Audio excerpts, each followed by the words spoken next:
पापा एक बात बताओ। बोलो बेटा। आपको 30-35 साल हो गए नौकरी करते करते, और अब आप रिटायर होकर घर बैठ गए। बात कर दो आप ईमानदारी की। इस ईमानदारी से आपने कमाई क्या है पूरी जिंदगी में? बेटा ये समझाना तुम्हें बहुत मुश्किल है। ईमानदार से चाहे मैंने पैसा ना कमाया हो, पर हाँ एक चीज मैंने जरूर कमाई है, और वो है इज्जत। और मुझे इस बात पर गर्व है। मुझे नहीं बल्कि मेरे पूरे परिवार को इस बात पर गर्व है। बेटा आज जब मैं घर से बाहर निकलता हूं ना, सर उठाकर चलता हूं। लोग मुझे इज्जत की निगाह से देखते हैं बेटा। मेरे अंदर एक विश्वास पैदा होता है, विश्वास आता है मेरे अंदर बेटा। और बेटा इसलिए मैं कह रहा हूं कि मैंने चाहे और कुछ ना कमाया हो, पर इज्जत इतनी कमाई है कि उसका तुम हिसाब भी नहीं कर सकते। अरे पापा इस इज्जत का क्या अचार डालेंगे हम लोग?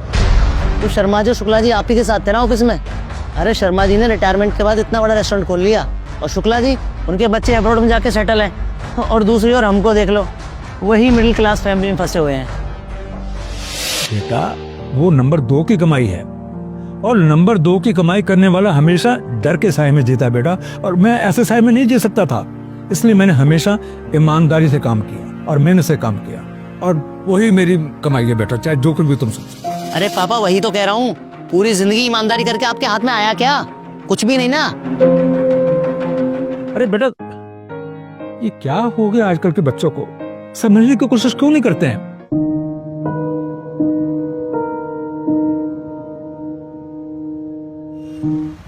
अच्छा भैया कितना हुआ? भैया आपका एक एयर फिल्टर हो गया, ब्रेक शू हो गए, और बाइक की सर्विस लेबर, ये आपका टोटल 1200 रुपये हो गया भैया। आप भैया कुछ डिस्काउंट करो ना। डिस्काउंट का चक्कर नहीं है भैया, डिस्काउंट कहीं और जाके मांगना, आप पैसे दो। अच्छा ठीक है, बिल बना दो। बिल बताओ किस नाम से बनाना है? मेरे फादर के नाम से बना दो, वीपी कालरा। आप कालरा जी के बेटे हो? हाँ जी भैया। आप एक काम करो भैया, आप 700 रुपये दे दो। 700 रुपये क्यों? कालरा जी को मैं बहुत समय से जानता हूँ, बहुत अच्छे इंसान है वो, और उन्होंने मेरी बहुत मदद की है। उनके परिवार से हम पैसे थोड़ी कमा सकते हैं। आप सिर्फ सामान के पैसे दे दो, 700 रुपये दे दो आप। ठीक है भैया। अरे भैया मुझे अंदर जाने दो। अरे सर आप अंदर नहीं जा सकते हो। अरे जाने दो मुझे तुम। नहीं सर। क्या हुआ नितेश, क्या प्रॉब्लम है? सर देखिए ना, लंच टाइम हो रखा है और इनको अंदर जाना है। क्या हो भाई साहब, क्यों परेशान कर रहे हैं आप इसे? अरे सर देखिए ना, पिछले 5 दिन से लोन के लिए बैंक के चक्कर काट रहा हूँ। कभी कोई पेपर मिसिंग बता देते हैं, कभी कोई पेपर मिसिंग बता देते हैं ये लोग। अरे तो भाई साहब आपके पेपर मिसिंग होंगे इसीलिए तो वो बोल रहे हैं। किसी को शौक तो नहीं है कि कोई आपको परेशान करेगा। अरे सर आप ही चेक करो ना, फिर आप भी तो बैंक वाले ही लग रहे हो।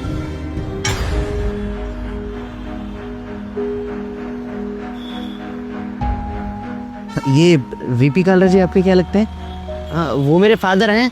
क्यों, क्या हुआ? अच्छा आप कालरा जी के बेटे हैं। कैसे हैं वो? वो ठीक है, काफ़ी अच्छे इंसान है वो। अभी रिटायरमेंट से कुछ दिन पहले मिला था मैं उनसे। आप मुझे पहले बताते आप उनके बेटे हैं तो आपको इतनी प्रॉब्लम होती ही नहीं। हाँ कुछ डॉक्यूमेंट्स मिसिंग हैं आपके, लेकिन आप उसकी चिंता मत कीजिए, मैं खुद करवा दूंगा। बाय द वे मैं गुरप्रीत, इस बैंक का मैनेजर हूँ मैं। आप चिंता मत कीजिए, आप कल इसी टाइम आकर मुझसे मिल लेना। आपके सारे काम मैं करवा दूंगा और आपका लोन मैं खुद सैंक्शन करूँगा। आखिरकार कालरा जी की वजह से तो मैं यहाँ तक पहुँचा हूँ, बहुत मदद की थी उन्होंने मेरी।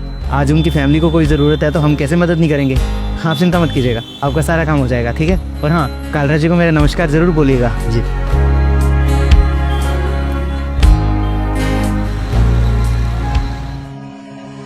अरे आगे बेटा तुम बेटा जिस काम के लिए तुम गए थे वो हो गया ना? अरे बेटा तुम बोल क्यों नहीं रहा? सुबह भी तुम्हारा मूड खराब था, अभी भी तुम वैसे खड़े हो चुपचाप। कि बेटा बोलो तो सही, हुआ क्या है? आप ठीक कह रहे थे। आपने जो कमाया है ना इस दुनिया में, कोई और नहीं कमा सकता। पापा आज आपने मुझे एक बहुत बड़ी सीख दे दी। पापा सॉरी, आप मुझे माफ कर दो। पापा माफ कर दो मुझे।